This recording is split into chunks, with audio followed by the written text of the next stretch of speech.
ఉపయోగంలో ఉండగా తెలంగాణ రాష్ట్రంలో గౌరవనీయులు రేవంత్ రెడ్డి గారి సారథ్యంలో ఉప ముఖ్యమంత్రి భట్టి విక్రమార్క గారు, అగ్రికల్చర్ మినిస్టర్ తుమ్మల నాగేశ్వర గారి నాయకత్వంలో తెలంగాణ రాష్ట్రంలో వానాకాలం పంటలు కాళేశ్వరం ప్రాజెక్టు కూలిపోయి ఉండగా 66.7 లక్షల ఎకరాల్లో రికార్డు స్థాయిలో 153.5 లక్షల మెట్రిక్ టన్నులు వరి ధాన్యం పండించిన విషయం ఆ ఘనత మీకే దక్కిందని చెప్పి నేను మనం చేస్తున్నా. స్వతంత్ర భారతదేశంలో ఏ పంటలో కూడా, ఏ రాష్ట్రంలో కూడా, ఉమ్మడి ఆంధ్రప్రదేశ్లో కూడా, తెలంగాణలో కూడా అంత పంట పండలేదని చెప్పి నేను మనం చేస్తున్నా.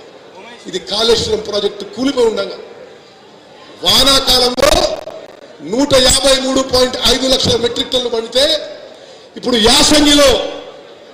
యాసంగి పంటలో 57 లక్షల ఎకరాల్లో 127.5 లక్షల మెట్రిక్ టన్నులు వరి ధాన్యం పండింది.